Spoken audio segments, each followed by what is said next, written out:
बिस्मिल्लाहिर्रहमानिर्रहीम। कैसे हैं भाई आप लोग? रटना नहीं है, समझना है। MD कैट 2024 27 अगस्त डेट आ गई है ना, ठीक है। पार्ट 3 करने जा रहे हैं हम MD कैट टेस्ट की तैयारी का। पार्ट 3 हम ये करने जा रहे हैं। टोटल 24 पार्ट्स होंगे, ज़हन नशीन कर लीजिए। मतलब 24 वीडियो होंगी ये, जो कि आपके फर्स्ट ईयर केमिस्ट्री के 12 चैप्टर निपटा देंगी कंप्लीट। मतलब 2 वीडियो एक चैप्टर कवर करेंगी। ये पार्ट 3 चल रहा है और चैप्टर नंबर 2 पे हैं, स्ट्रक्चर ऑफ एटम शुरू करेंगे अभी। और पार्ट 1 पार्ट 2 के अंदर स्टोइकियोमेट्री कर चुका हूँ। प्ले लिस्ट में देखें, आपको MD कैट 2024 की प्ले लिस्ट मिल जाएगी, उसके अंदर दोनों पार्ट मौजूद हैं। पार्ट 1 देखें, पार्ट 2 देखें। मकसद सिर्फ ये है, ओरल क्वेश्चंस करके आप अपनी मेमोरी को चेक करें आप कितने पानी में, और वो तो अभी पता लग ही जाएगा। ये धमाकेदार किस्म का जो चैप्टर अब शुरू होगा स्ट्रक्चर ऑफ एटम का, इसमें पता लगेगा कितना आप कितने पानी में हैं। MD कैट टेस्ट मजाक थोड़ी ना है भाई, ठीक है। तो अभी जब सवाल शुरू करूँगा तो फिर पसीना आना शुरू हो जाएंगे आपको। ओरल क्वेश्चन होंगे, थोड़ी मैथमेटिक्स भी होगी। अच्छा हाँ, पिछले पार्ट टू में manual mathematics without calculator, addition कैसे करनी है, सब्ट्रैक्शन कैसे करनी है, मल्टीप्लिकेशन कैसे करनी है, डिवीजन कैसे करनी है, रूट कैसे निकालने हैं, पावर कैसे सॉल्व करनी है, ये भाई साइंटिफिक नोटेशंस, ऑर्डिनरी नंबर्स, ये सब मैं पार्ट 2 में करवा चुका हूँ, देख लीजिएगा, ठीक है। क्योंकि आपको टेस्ट के दौरान तो आपके पास कोई कैलकुलेटर नहीं होगा। समझ में आ रही है बात आपको? बहरहाल शुरू करते हैं। पहला सवाल आपसे होने जा रहा है। टोटल 32 क्वेश्चंस मैंने रखे हैं और ये 32 क्वेश्चंस आपके इस चैप्टर स्ट्रक्चर ऑफ एटम के आधा चैप्टर कवर कर देंगे, ये 32 क्वेश्चंस, ठीक है। तो दिल थाम के बैठें और ज़रा अपनी मेमोरी को चेक करें कि आप कितने पानी में हैं, ठीक है भाई। पहला सवाल जो है मेरा आपसे ये है। पहला सवाल, एटॉमिक थ्योरीज हमारे पास 2 किस्म की हैं। एक वो जो क्लासिकल हैं, ओल्ड हैं, पुरानी हैं, ठीक है। और दूसरी वो एटॉमिक थ्योरीज़ हैं जो मॉडर्न थ्योरीज़ कहलाती हैं। मॉडर्न थ्योरीज़ का फाउंडिंग फादर, मॉडर्न थ्योरीज़ का इंट्रोड्यूसर, सबसे पहली मॉडर्न थ्योरी देने वाला शख्स जो है, जिसने 1803 में पहली जो है वो एटॉमिक थ्योरी दी थी, मॉडर्न एटॉमिक थ्योरी दी थी, उसका नाम बता दीजिए मुझे, उसका नाम क्या है। सवाल नंबर 2 जो है वो मेरा आपसे ये है। 1909 में एक बड़ा फेमस जो है वो एक्सपेरिमेंट किया था, ऑयल ड्रॉप एक्सपेरिमेंट, जिसके अंदर जो है वो इलेक्ट्रॉन का चार्ज जो है 1.6 × 10⁻⁻⁹ कूलम, ये जो है पता चलाया गया था। उस शख्स का मुझे नाम बता दीजिए, उस साइंटिस्ट का जिसने ये फेमस ऑयल ड्रॉप एक्सपेरिमेंट किया था और चार्ज बताया था 1909 में, उसका क्या नाम है ये मुझे बता दीजिए। सवाल नंबर 3 जो है वो मेरा आपसे ये है। उस शख्स का मुझे नाम बता दीजिए जिसने न्यूक्लियस को डिस्कवर किया था और ये बात बोली थी कि भाई एटम का जो मैक्सिमम मास है वो न्यूक्लियस के अंदर ही होता है और इलेक्ट्रॉन जो है न्यूक्लियस के बाहर गर्दिश करते हैं, घूमते हैं, रिवॉल्व करते हैं। 1911 में, ठीक है।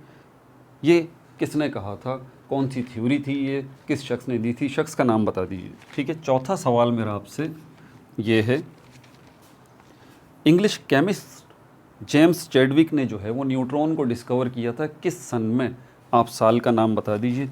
पांचवा सवाल जो है वो मेरा आपसे ये है।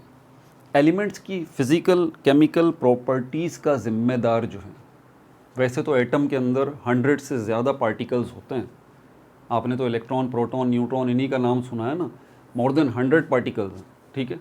तो इन मोर देन 100 पार्टिकल्स के अंदर जो कि एटम के अंदर मौजूद हैं, उन पार्टिकल्स का मुझे नाम बता दीजिए जो कि ज़िम्मेदार हैं एलिमेंट्स की फ़िज़िकल प्रॉपर्टीज़ और केमिकल प्रॉपर्टीज़ से। उनके नाम बता दीजिए वो कौन से पार्टिकल्स हैं, जिनको फंडामेंटल पार्टिकल भी कहा जाता है, ठीक है। सवाल नंबर 6 मेरा आपसे ये है। 1897 में, 1897 में इलेक्ट्रॉन की डिस्कवरी हुई थी, ठीक है। मुझे उस शख्स का नाम बता दीजिए जिसने इलेक्ट्रॉन को डिस्कवर किया था 1897 में। सवाल नंबर 7 जो है मेरा आपसे ये है।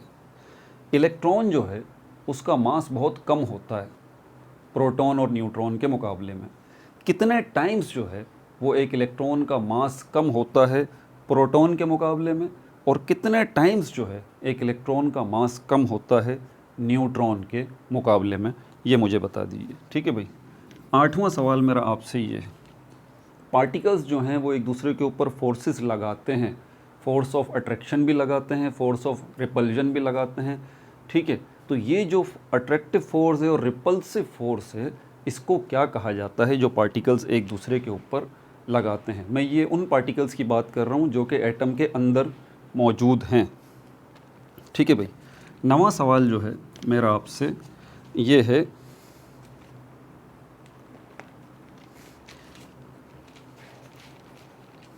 एक कॉन्सेप्ट है, बल्कि इसको नहीं, इसको छोड़ देते हैं, ये कॉन्सेप्ट वाली बात ये तो आसान है।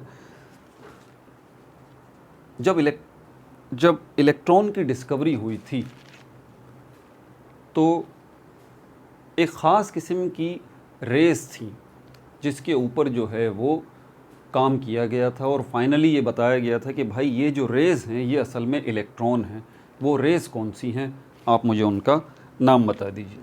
10वां सवाल जो है मेरा आपसे ये है,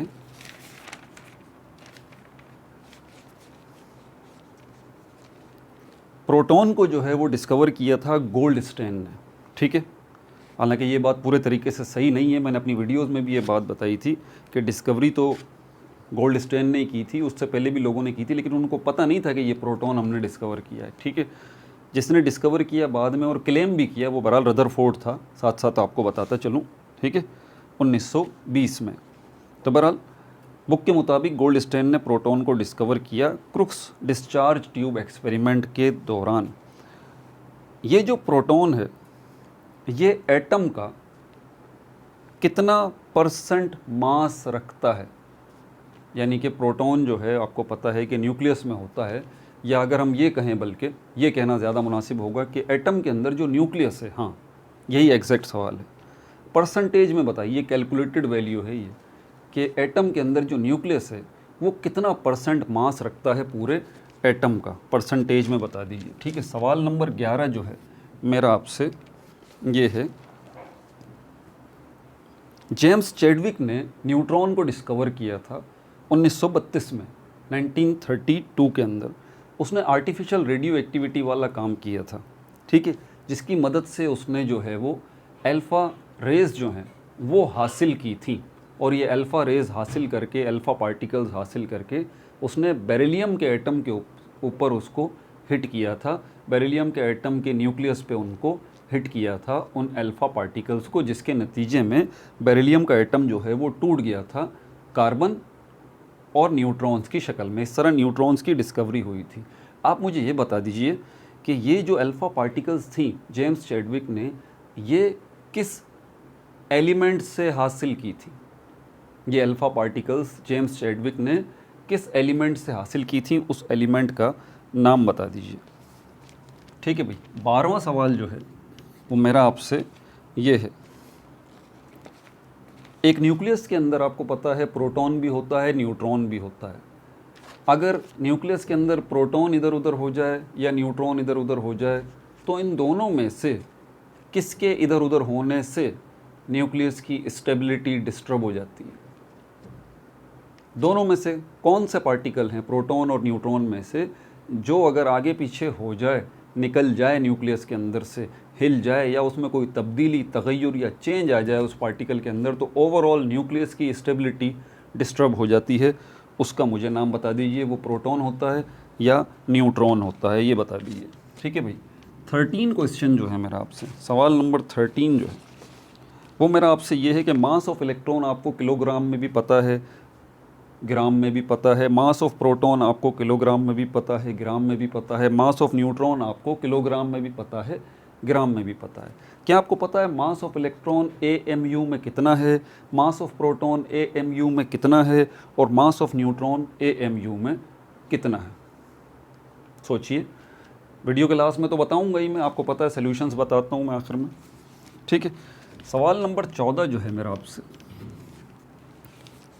वो ये है, ये जिंक है, ठीक है, और इसके ऊपर ये एक नंबर लिखा हुआ है 65 और नीचे ये नंबर लिखा हुआ है 30।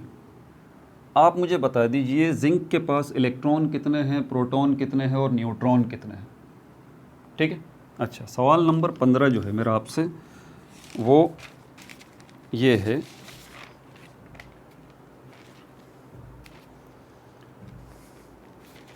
रदरफोर्ड ने जो अपना एटॉमिक मॉडल दिया था एटम का, वो एटॉमिक मॉडल रदरफोर्ड का किस सिस्टम से मैच करता था।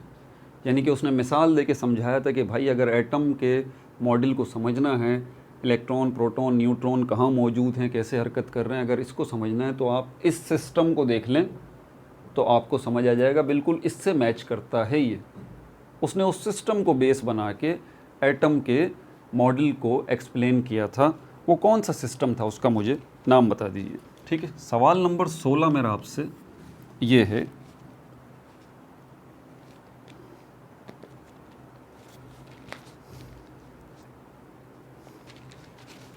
एक थ्योरी के मुताबिक जो है कंटिन्यूस स्पेक्ट्रम जो है वो आपको मिलता है। ठीक है, लेकिन हकीकत में वो थ्योरी बोलती है कि भाई आपको जो है ना वो कंटिन्यूस स्पेक्ट्रम मिलेगा, लेकिन हकीकत में एटम्स जो हैं वो लाइन स्पेक्ट्रम जो है वो प्रोड्यूस करते हैं, वो देते हैं। समझ में आ रही है बात आपको? खुल के बात नहीं बताऊंगा, सिर्फ मैंने कहा एक थ्योरी जो है तो उसके अंदर ये डिफेक्ट था। जैसे मुख्तलिफ आपको पता है ना थ्योरीज़ में डिफेक्ट्स आते हैं। पहली थ्योरी आई एटॉमिक मॉडल, पहली एटॉमिक थ्योरी आई उसमें भी कुछ खामियां थीं, दूसरी एटॉमिक थ्योरी आई उसमें भी कुछ खामियां थीं, तीसरी एटॉमिक थ्योरी आई उसमें भी कुछ खामियां थीं। तो ये डिफेक्ट था। वो थ्योरी ये बताती थी कि इमिशन स्पेक्ट्रम जो है वो एटम्स देते हैं, लेकिन हकीकत में एटम्स जो हैं वो लाइन स्पेक्ट्रम देते हैं, और ये डिफेक्ट था उस थ्योरी में। कौन सी थ्योरी थी ये, किस शख्स ने ये थ्योरी दी थी, मुझे उस थ्योरी का नाम बता दीजिए जिसके ऊपर ये ऑब्जेक्शन किया गया था। ठीक है भाई, 17वां सवाल जो है मेरा आपसे ये है,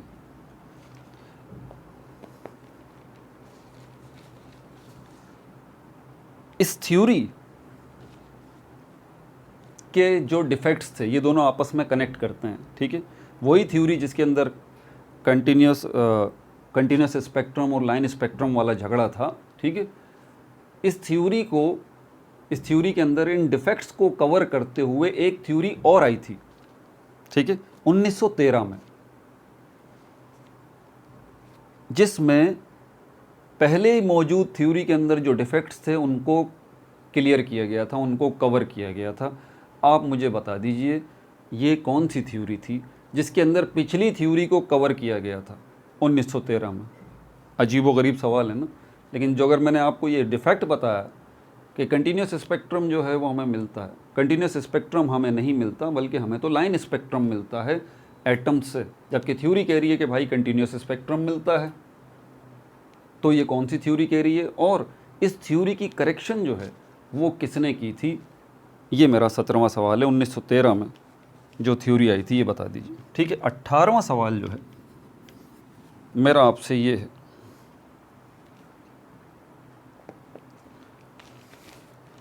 उस थ्योरी का नाम बता दीजिए। देखें इसी तरह कॉम्प्लिकेटेड सवालात होते हैं। उस थ्योरी का नाम बता दीजिए जिसके मुताबिक जब तक इलेक्ट्रॉन अपने ऑर्बिट में मौजूद है, ना तो ये इलेक्ट्रॉन जब तक एक इलेक्ट्रॉन अपने ऑर्बिट में मौजूद है तब तक ना तो ये इलेक्ट्रॉन एनर्जी एब्जॉर्ब करेगा ना ही एनर्जी रेडिएट करेगा। जब तक एक इलेक्ट्रॉन अपने ऑर्बिट में मौजूद है ना तो ये एनर्जी एब्जॉर्ब करेगा ना ही ये रेडिएट करेगा। ये कौन सी थ्योरी बोलती है, उस थ्योरी का नाम बता दीजिए मुझे। ठीक है भाई, 19वां सवाल जो है वो मेरा आपसे ये है,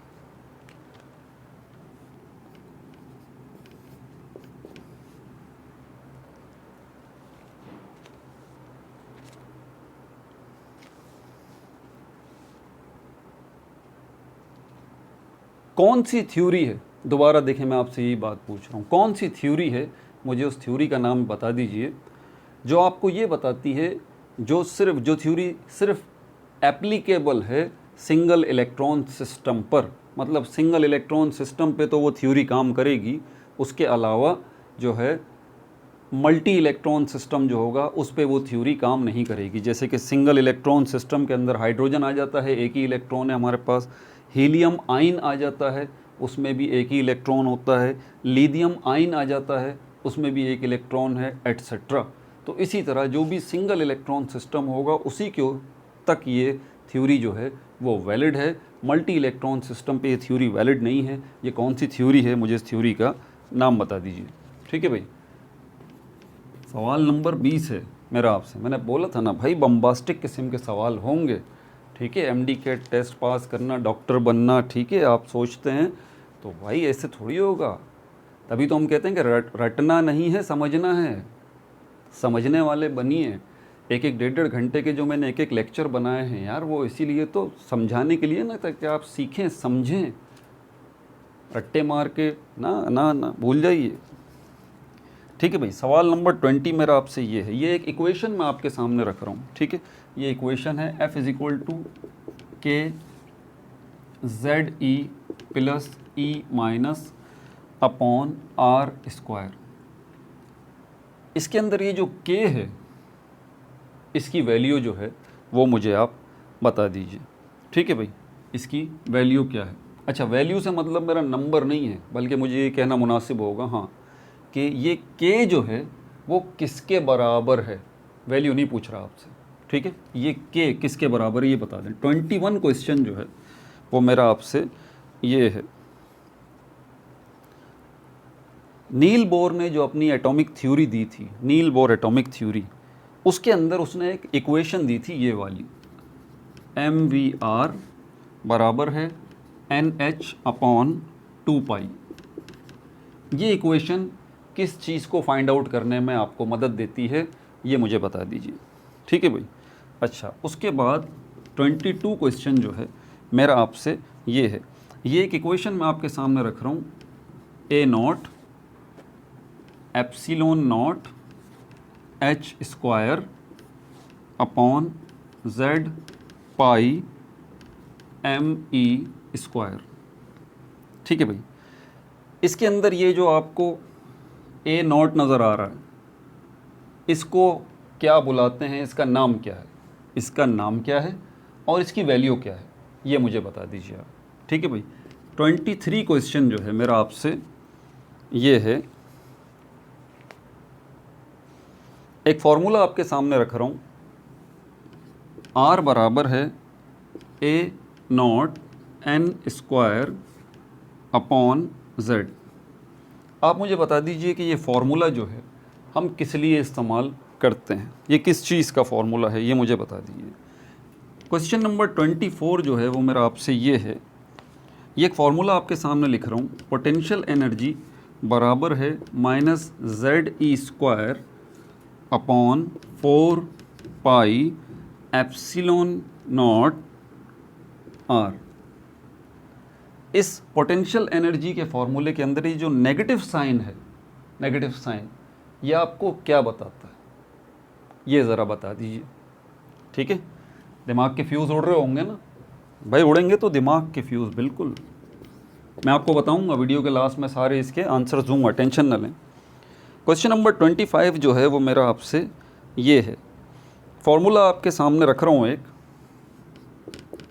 E = -K 1/n²।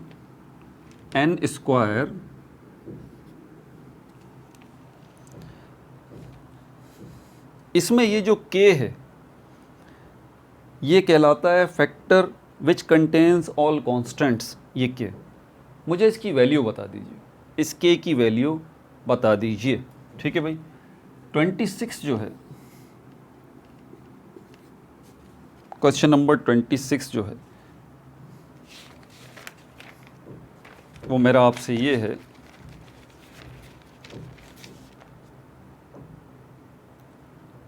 एक फार्मूला मैं आपके सामने रख रहा हूँ, मुझे बता दीजिएगा कि ये फार्मूला जो है वो किस इस्तेमाल में लिया जाता है। E =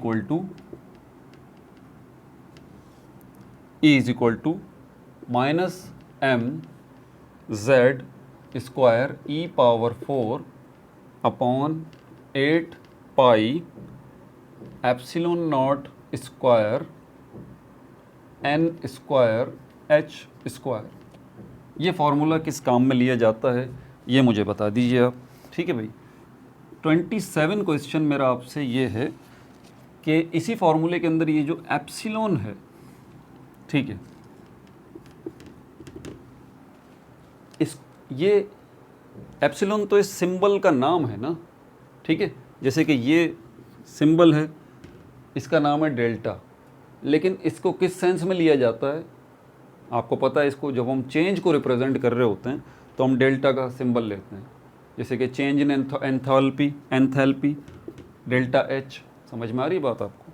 इसी तरह ये जो एप्सिलॉन नॉट सिंबल है ये किसका सिंबल है, किसका सिंबल है, मुझे इसका नाम बता दीजिए। ठीक है भाई।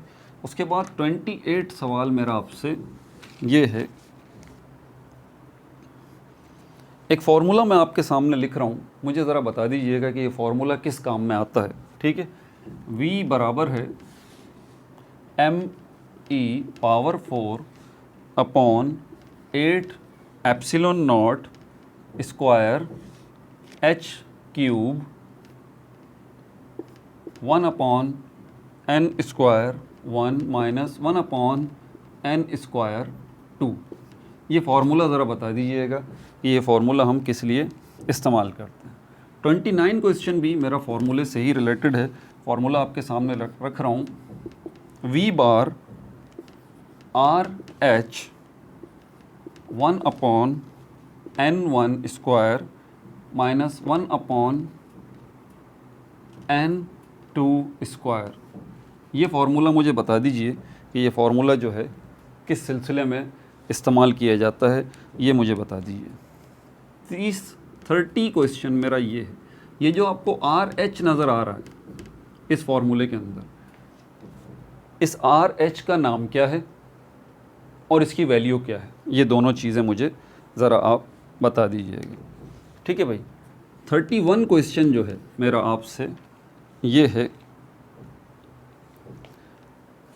नील बोर ने जो एटॉमिक मॉडल दिया था उसमें काफ़ी डिफेक्ट्स थे। ठीक है, एक डिफेक्ट जो कि एक बड़े मशहूर थ्योरी के हवाले से है, यानी कि वो ये थ्योरी बताती है कि नील बोर साहब ये जो कह रहे हैं एंगुलर मोमेंटम का, पोजीशन का, स्पीड का, ठीक है, इलेक्ट्रॉन की, तो वो ये थ्योरी कहती है कि भाई ये मुमकिन ही नहीं है कि आप इलेक्ट्रॉन की at the same time position भी बता सकें और स्पीड भी बता सकें। इस हिसाब से नील बोर के ये बात गलत होती है कि आप ना तो इलेक्ट्रॉन की पोजीशन, अगर पोजीशन इलेक्ट्रॉन की बताएंगे तो स्पीड नहीं बता सकते, अगर स्पीड बताएंगे तो पोजीशन नहीं बता सकते। तो इस तरह से नील बोर की एटॉमिक थ्योरी के अंदर ये बात जो है वो गलत हो जाती है। तो ये बात जो गलत हुई है नील बोर की एटॉमिक थ्योरी की, जो कि डिफेक्ट है नील बोर की एटॉमिक थ्योरी के अंदर, ये कौन सी थ्योरी, कौन सा प्रिंसिपल है ऐसा जिसकी रोशनी में नील बोर की ये वाली बात गलत साबित हो जाती है, जिसमें वो ये बात करता है कि इलेक्ट्रॉन की ये पोजीशन है और इलेक्ट्रॉन की ये स्पीड है, जबकि वो थ्योरी कहती है कि भाई आप एक ही वक्त में ना तो स्पीड बताएंगे तो पोजीशन इलेक्ट्रॉन की नहीं बता सकते, और पोजीशन बताएंगे तो इलेक्ट्रॉन की स्पीड नहीं बता सकते। डिफेक्ट है नील बोर एटॉमिक थ्योरी का। ये डिफेक्ट जो है किस थ्योरी ने हाईलाइट किया, किस प्रिंसिपल ने हाईलाइट किया, मुझे उसका नाम बता दीजिए। ठीक है। क्वेश्चन नंबर 32 जो है वो मेरा आपसे ये है, नील बोर के डिफेक्ट्स के अंदर एक डिफेक्ट और भी था। नील बोर ने इलेक्ट्रॉन को पार्टिकल के तौर पे ही लिया था, लेकिन ये जो थ्योरी है ये बताती है और साबित करती है कि सारी चीज़ें चाहे वो बड़ी बड़ी हों या छोटी छोटी हों, उनकी दो हैसियतें होती हैं, उनकी पार्टिकल नेचर भी होती है और वेव नेचर भी होती है। नील बोर ने इलेक्ट्रॉन को सिर्फ पार्टिकल नेचर की हैसियत से एक्सप्लेन किया है, उन्होंने इसकी वेव नेचर को एक्सप्लेन नहीं किया, और ये एक डिफेक्ट है। और इस डिफेक्ट को कौन सी थ्योरी हाईलाइट करती है, कौन सी थ्योरी हाईलाइट करती है, मुझे उसका नाम बता दीजिए। ठीक है भाई। अब जवाबात की तरफ चलें, अब जवाबात की तरफ चलते हैं। पहला सवाल अब नोट करते रहिएगा, कुछ चीज़ें मुझे एक्सप्लेन भी करनी होंगी। तो पहला सवाल मेरा आपसे ये था, मॉडर्न थ्योरीज़ जो हैं उनके अंदर सबसे पहली मॉडर्न थ्योरी देने वाले शख्स का नाम बता दीजिए, जिसने 1803 में ये थ्योरी दी थी। उनका नाम है जॉन डाल्टन। ठीक है। दूसरा सवाल मैंने आपसे कहा था 1909 में फेमस ऑयल ड्रॉप एक्सपेरिमेंट हुआ था, जिसके अंदर इलेक्ट्रॉन का चार्ज जो है 1.6 × 10⁻⁻19 कूलम कैलकुलेट किया गया था। किस शख्स ने ये एक्सपेरिमेंट किया था, उसका नाम बता दीजिए। तो उसका नाम था रॉबर्ट एंड्रयू मिलिकन। ठीक है भाई। तीसरा सवाल जो मैंने आपसे किया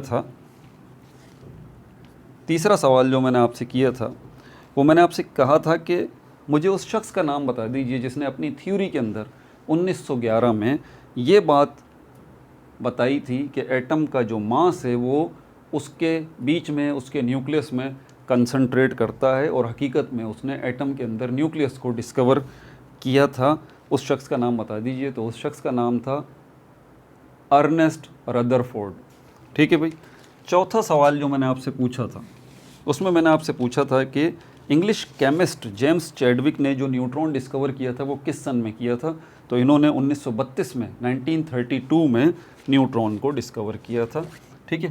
पांचवा सवाल जो है वो मैंने आपसे ये पूछा था, मैंने आपको ये बताया था कि एक एटम के अंदर 100 से ज़्यादा सब एटॉमिक पार्टिकल्स होते हैं। आप मुझे उन पार्टिकल्स का नाम बता दीजिए जो एलिमेंट की, एटम की फिज़िकल और केमिकल प्रॉपर्टीज़ के ज़िम्मेदार हैं।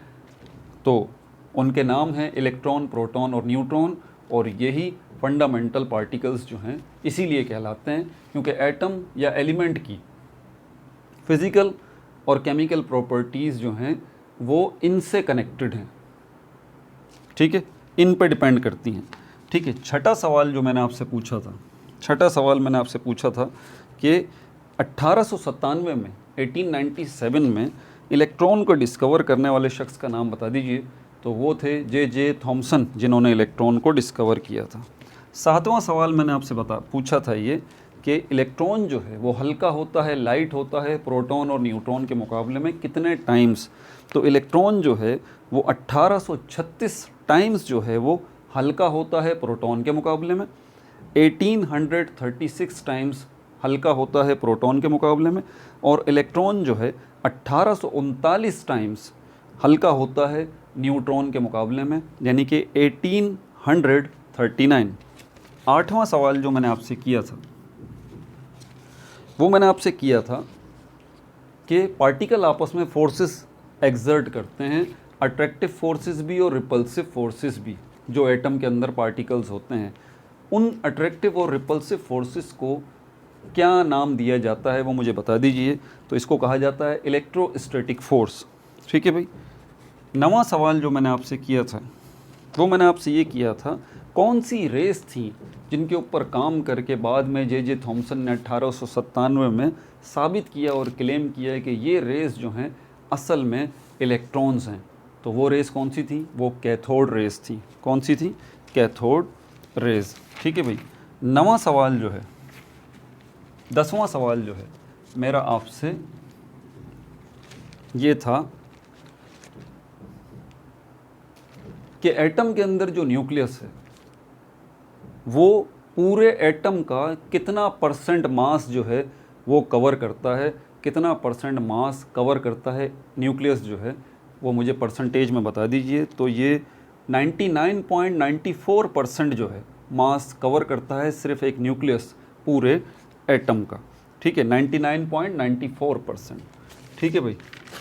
11वां सवाल जो है वो मेरा आपसे ये है कि मैंने पूछा था कि जेम्स चैडविक ने आर्टिफिशियल रेडियो एक्टिविटी की थी 1932 में और न्यूट्रॉन को डिस्कवर किया था, जिसमें उसने अल्फ़ा पार्टिकल्स ली थी और बेरिलियम के एटम पे बम्बार्टमेंट की थी। उसके नतीजे में कार्बन और न्यूट्रॉन्स डिस्कवर हुए थे। तो इसने ये अल्फ़ा पार्टिकल्स लिए कौन से एलिमेंट से थे, उसका नाम बता दें। तो उसका नाम था पोलोनियम। क्या था? पोलोनियम। ठीक है भाई। 12वां सवाल जो मेरा आपसे है वो ये था, मैंने आपको से पूछा था कि एक न्यूक्लियस जो है अगर वो स्टेबल है तो इसकी स्टेबिलिटी के पीछे जो है वो कौन सा पार्टिकल ज़िम्मेदार है, प्रोटॉन है या न्यूट्रॉन है। तो न्यूट्रॉन जो है वो रेस्पॉन्सिबल होता है असल में एक न्यूक्लियस की स्टेबिलिटी के पीछे। अगर न्यूट्रॉन जो है वो डिस्टर्ब हो जाए तो एज अ होल पूरा का पूरा न्यूक्लियस डिस्टर्ब हो जाता है। 13वां सवाल जो मैंने आपसे पूछा था वो मैंने आपसे पूछा था कि मास ऑफ इलेक्ट्रॉन आपको किलोग्राम और ग्राम में तो पता है, प्रोटॉन और न्यूट्रॉन भी ये तो पता है आपको। क्या आपको AMU में मास पता है इलेक्ट्रॉन, प्रोटॉन, न्यूट्रॉन का? तो इलेक्ट्रॉन का जो मास है, देखें अब यहाँ मुझे ज़रूरत पड़ेगी लिखने की, तो इस जगह को मैं यूटिलाइज़ करता हूँ। इलेक्ट्रॉन का जो मास है AMU के अंदर वो है 0.00055 AMU, ठीक है। इसी तरह प्रोटॉन जो है इसका जो मास है AMU में वो है 1.0073 AMU, और न्यूट्रॉन का जो मास है वो है 1.0086 AMU, ठीक है भाई। अच्छा, उसके बाद 14वां सवाल जो मैंने आपसे पूछा था ये पूछा था कि मुझे इसमें इलेक्ट्रॉन, प्रोटॉन और न्यूट्रॉन की तादाद बता दीजिए। जो पढ़ने वाले बच्चे हैं उनके लिए तो ये बहुत ही आसान सवाल है, ठीक है। जिनको नहीं पता है कि इसमें इलेक्ट्रॉन, प्रोटॉन और न्यूट्रॉन कैसे बताएंगे, भाई इसमें बड़ा नंबर देख लें आप। बड़ा नंबर ये 65 है, ये मास नंबर को रिप्रेजेंट करता है, और मास नंबर असल में प्रोटॉन और न्यूट्रॉन का सम होता है, और मास नंबर को A से हम रिप्रेजेंट करते हैं, ठीक है। और ये छोटा नंबर जो होता है ये हमेशा एटॉमिक नंबर होता है, और एटॉमिक नंबर बैक वक्त आपको प्रोटॉन और न्यूट्रॉन की तादाद बताता है। छोटा नंबर हमेशा एटॉमिक नंबर, और ये प्रोटॉन और न्यूट्रॉन की तादाद बताएगा। तो जिंक जो है इसके प्रोटॉन और इलेक्ट्रॉन की तादाद तो ये लिखी हुई कि जिंक के पास जो है वो 30 प्रोटॉन है और 30 ही इलेक्ट्रॉन है। अब कॉमन सेंस हमारा क्या कहता है कि भाई अगर 30 प्रोटॉन है, 30 इलेक्ट्रॉन है, ठीक है, तो 65 में से 30 आप माइनस कर दीजिए तो न्यूट्रॉन कितने हो जाएंगे? 35। यही काम आप यहाँ भी कर सकते हैं इस फॉर्मूले की मदद से, ये फॉर्मूला, ठीक है भाई। तो इलेक्ट्रॉन कितने हैं? 30, प्रोटॉन कितने हैं? 30, और न्यूट्रॉन कितने हैं? 35। इसका भी जवाब आपको मिल गया। 15वां सवाल जो मैंने आपसे पूछा था वो मैंने आपसे पूछा था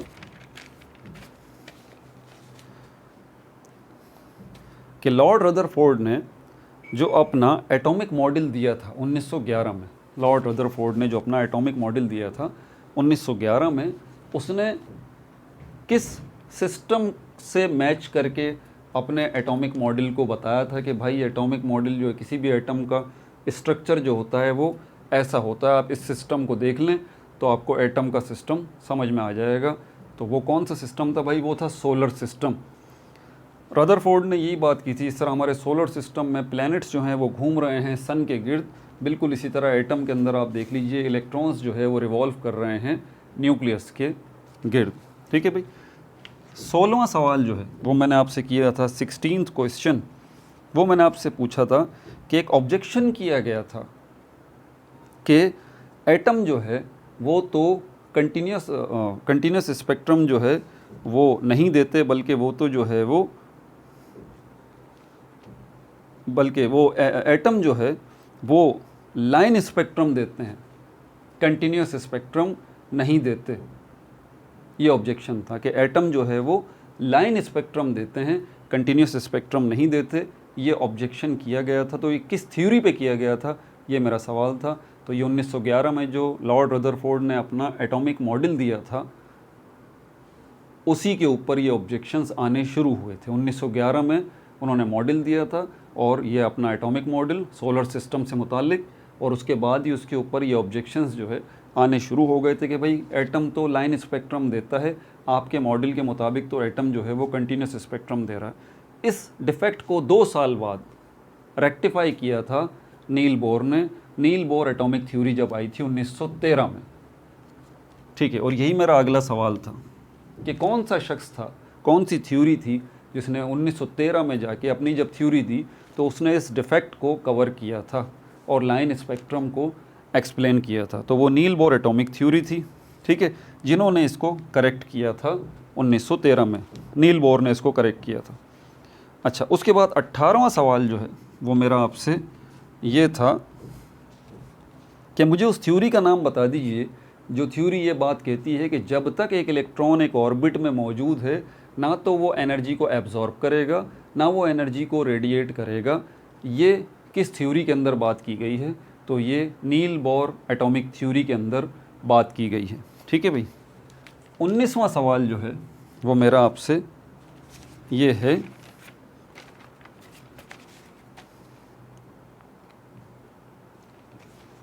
कौन सी थ्योरी, मैंने आपसे पूछा था कि कौन सी थ्योरी है जो कि सिर्फ़ और सिर्फ सिंगल इलेक्ट्रॉन सिस्टम को एक्सप्लेन करती है, मल्टी इलेक्ट्रॉन सिस्टम को एक्सप्लेन नहीं करती। उस थ्योरी का आप नाम बता दीजिए। तो वो थ्योरी थी नील बोर एटॉमिक मॉडल की, नील बोर एटॉमिक थ्योरी थी वो, जो कि सिर्फ सिंगल इलेक्ट्रॉन सिस्टम पे बेस करती है।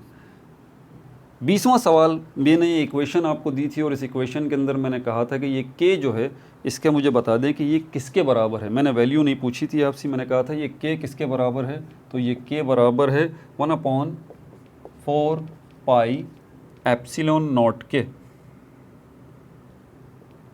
ठीक है भाई। 21वां सवाल मैंने आपसे पूछा था कि ये जो इक्वेशन आपको नज़र आ रही है, ये इक्वेशन आपको क्या बताती है। तो ये इक्वेशन, अगर आप एंगुलर मोमेंटम इलेक्ट्रॉन का कैलकुलेट करना चाहते हैं, और ये नील बोर ने अपनी एटॉमिक थ्योरी के अंदर दी थी, उसने कहा था कि ये जो है फार्मूला आप यूज़ कर सकते हैं, जिसकी मदद से आप इलेक्ट्रॉन का एंगुलर मोमेंटम कैलकुलेट कर सकते हैं। नील बोर ने अपनी थ्योरी में दिया था। 22वां सवाल मेरा आपसे यहाँ पर ये है कि ये जो इक्वेशन आपको नज़र आ रही है, मैंने इसमें आपसे ये पूछा था कि ये जो A0 है इसका नाम क्या है और इसकी वैल्यू क्या है। इसका नाम मैं आपको बता देता हूँ, वैल्यू नीचे लिख दूँगा। इसको हम कहते हैं बोर्स कांस्टेंट। क्या कहते हैं? बोर्स कांस्टेंट इसको कहते हैं। और इसकी जो वैल्यू है वो है, यहाँ लिख रहा हूँ, 0.529 इंटू 10⁻⁻8 सेंटीमीटर। 0.529 इंटू 10⁻⁻8 सेंटीमीटर इसकी वैल्यू है। ठीक है। 23वां सवाल मेरा आपसे ये था कि ये जो है फॉर्मूला आप किस लिए यूज़ करते हैं, कहाँ आपको फ़ायदा देता है। तो ये रेडियस का फॉर्मूला है, determination of nth orbit radius. किसी भी ऑर्बिट का रेडियस जो है, अगर आपको एक एटम के अंदर फाइंड आउट करना है, तो ये फार्मूला जो है वो आप इस्तेमाल करेंगे। ये फार्मूला भी नील बोर ने आपको दिया था। ठीक है। लेकिन वही बात है कि ये फार्मूला सिर्फ चलेगा सिंगल इलेक्ट्रॉन सिस्टम के ऊपर। 24वां सवाल मेरा आपसे ये था कि ये जो फार्मूला है पोटेंशियल एनर्जी का, इसमें जो ये नेगेटिव साइन है ये आपको क्या बता रहा है। तो भाई ये नेगेटिव साइन आपको ये बता रहा है कि इलेक्ट्रॉन इन्फिनिटी से आ रहा है। इन्फिनिटी से मतलब इलेक्ट्रॉन बहुत दूर से आ रहा है, और बहुत दूर से आने के बाद वो आके एटम के अंदर अपने शेल में आ जाता है। इलेक्ट्रॉन अकेला इन्फिनिटी से बहुत दूर से आ रहा है और आके जो है वो एटम के अंदर अपने ऑर्बिट में आके बैठ जाता है। तो ये नेगेटिव साइन आपको यही बताता है। ठीक है, कि पोटेंशियल एनर्जी डिक्रीजेस। ये नेगेटिव साइन आपको क्या बता रहा है कि जब वो इलेक्ट्रॉन आ रहा है इन्फिनिटी से न्यूक्लियस के पास, तो उसकी पोटेंशियल एनर्जी डिक्रीज़ हो रही है। वो इलेक्ट्रॉन जो इन्फिनिटी से बहुत दूर से आ रहा है, या भले कहीं से भी आ रहा है वो इलेक्ट्रॉन, जब वो इलेक्ट्रॉन न्यूक्लियस की तरफ आ रहा है तो उसकी पोटेंशियल एनर्जी डिक्रीज़ हो रही है। ये नेगेटिव साइन आपको यही बताता है, और यही मेरा सवाल था। 25वां क्वेश्चन मैंने आपसे ये पूछा था कि ये जो फॉर्मूला है इसके अंदर ये k है, जिसको हम ऐसा फैक्टर कहते हैं जो कि सारे कांस्टेंट की वैल्यूज़ रखता है। ये k, इसकी वैल्यू क्या है ये मुझे बता दीजिए। तो इसकी वैल्यू जो है मैं आपको बता देता हूँ। अभी इसकी वैल्यू है 2.18। ये भी नील बोर ने दिया था। 2.18 into 10⁻⁻18 joules per atom, joules per atom. ठीक है। और इसको अगर आप देखें किलो जूल्स में निकालेंगे तो इसकी वैल्यू निकलेगी 1312.8 किलो जूल्स पर मोल, किलो जूल्स पर मोल। तो ये आ गई इस के की वैल्यू। ये सारा नील बोर एटॉमिक मॉडल ही है। अच्छा, उसके बाद फिर 26वां सवाल जो है वो मेरा आपसे ये था कि ये मुझे बता दीजिए कि ये जो आपको एक इक्वेशन नज़र आ रही है यहाँ पर, ये इक्वेशन आप किस लिए यूज़ करते हैं? तो भाई ये एनर्जी फार्मूला है। ये भी नील बोर ने ही दिया था कि एक ऑर्बिट के अंदर जो इलेक्ट्रॉन मौजूद है उसकी एनर्जी कितनी है। अगर उस एनर्जी को कैलकुलेट करना है तो आप इस फार्मूले को यूज़ कर सकते हैं। ठीक है, 27 क्वेश्चन मेरा आपसे ये था कि ये एप्सिलॉन नॉट जो है ये तो इस सिंबल का नाम है। एक्चुअली इसको हम किस लिए यूज़ करते हैं? तो ये इस्तेमाल किया जाता है वैक्यूम परमिटिविटी कांस्टेंट, इसको बुलाया जाता है। क्या बुलाया जाता है? Vacuum permittivity constant. ठीक है भाई। उसके बाद 28वां सवाल जो है वो मेरा आपसे ये था कि ये जो फार्मूला आपको नज़र आ रहा है ये फार्मूला किस लिए इस्तेमाल किया जाता है? तो ये फार्मूला भी नील बोर का दिया हुआ था। Wave number of photon formula है ये। इसकी मदद से आप जो है वो 28 नहीं बल्कि ये फ्रीक्वेंसी का फार्मूला है। सॉरी ये फार्मूला जो है वो फ्रीक्वेंसी का है। फिर मैंने आपसे ये पूछा था कि ये जो फार्मूला है ये किस लिए इस्तेमाल किया जाता है? ये वेव नंबर्स के लिए फार्मूला इस्तेमाल किया जाता है। उसके बाद 30वां क्वेश्चन जो है मेरा आपसे ये था कि ये RH जो इसमें नज़र आ रहा है इसको हम क्या बुलाते हैं और इसकी वैल्यू क्या है? तो मैं बता देता हूँ, इसको हम बुलाते हैं रिडबर्ग कांस्टेंट। और इस रिडबर्ग कांस्टेंट की वैल्यू जो है वो यहाँ पर मैं लिख देता हूँ ताकि आपके पास अपने पास नोट्स में ले लें आप इसको भी। रिडबर्ग कांस्टेंट की वैल्यू जो है वो 109678 centimetre inverse centimetre, 109678 inverse centimetre, या अगर मीटर में इसको लेके आना चाहें तो ये बनेगा 1096.800 इनवर्स मीटर। ठीक है भाई। अच्छा, 31 क्वेश्चन जो मैंने आपसे पूछा था वो मैंने आपसे पूछा था नील बोर की एटॉमिक थ्योरी के अंदर डिफेक्ट्स कुछ आए थे। उनमें से एक डिफेक्ट ये भी था कि नील बोर आपको बता रहे थे कि ये पोजीशन है इलेक्ट्रॉन की और ये उसकी स्पीड है, जबकि इस बात को गलत साबित किया था एक दूसरी थ्योरी ने, जो कि ये बताती है कि आप एट द सेम टाइम किसी पार्टिकल की पोजीशन और उसकी स्पीड दोनों नहीं बता सकते। अगर आप पोजीशन बताने चाहेंगे तो उसकी स्पीड गुम कर बैठेंगे, अगर स्पीड बताना चाहेंगे तो पोजीशन गुम कर बैठेंगे। ये कौन सी थ्योरी ये क्लेम करती है और उसके हिसाब से फिर ये एक डिफेक्ट जो है वो निकल आता है नील बोर की एटॉमिक थ्योरी में। तो ये था हाइजेनबर्ग अनसर्टेनिटी प्रिंसिपल। ये कौन सा प्रिंसिपल था? हाइजेनबर्ग अनसर्टेनिटी प्रिंसिपल की रोशनी में ये नील बोर की जो थ्योरी है एटॉमिक थ्योरी, इसमें ये डिफेक्ट जो है वो सामने आ जाता है। आखिरी सवाल जो मैंने आपसे किया था यहाँ पर, आखिरी सवाल मैंने आपसे किया था कि नील बोर बोलते हैं एटम को एक पार्टिकल, लेकिन एक थ्योरी ये बताती है कि एटम हो, मॉलिक्यूल हो, आप हो, मैं हूँ, हम सब चीज़ जितनी भी चीज़ें हैं सब दोहरी खसूसियत रखती हैं, डुअल नेचर रखती हैं। इनकी वेव नेचर भी होती है और पार्टिकल नेचर भी होती है। तो इस हिसाब से ये भी एक डिफेक्ट माना जाएगा नील बोर की एटॉमिक थ्योरी में। तो ये कौन सी थ्योरी थी जिसने ये बात की है वेव नेचर की और पार्टिकल नेचर की? ये डी ब्रॉय हाइपोथेसिस, जिसको आमतौर पर बच्चे बड़े तकरीबन, हमारी ज़बान का लफ्ज़ नहीं है ना, इंडिया पाकिस्तान में तकरीबन बड़ी बेदर्दी से इसको गलत इस्तेमाल किया जाता है। इसको डी ब्रोगली बोलते हैं। डी ब्रोगली नहीं है भाई, ये डी ब्रॉय है।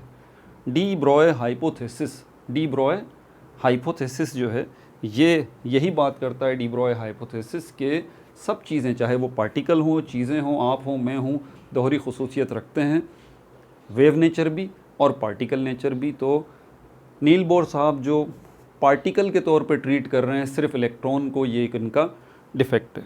32 क्वेश्चंस हो गए हैं और आधा चैप्टर आपका हो चुका है। ठीक है, आधा चैप्टर जो है उसके मैंने नोट्स बना लिए थे।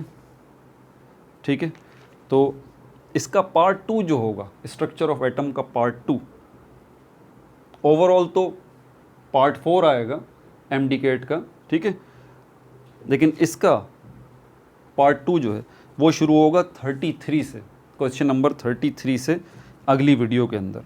ठीक है भाई, अपना बहुत ज़्यादा ख्याल रखिएगा। No like no subscribe, only share.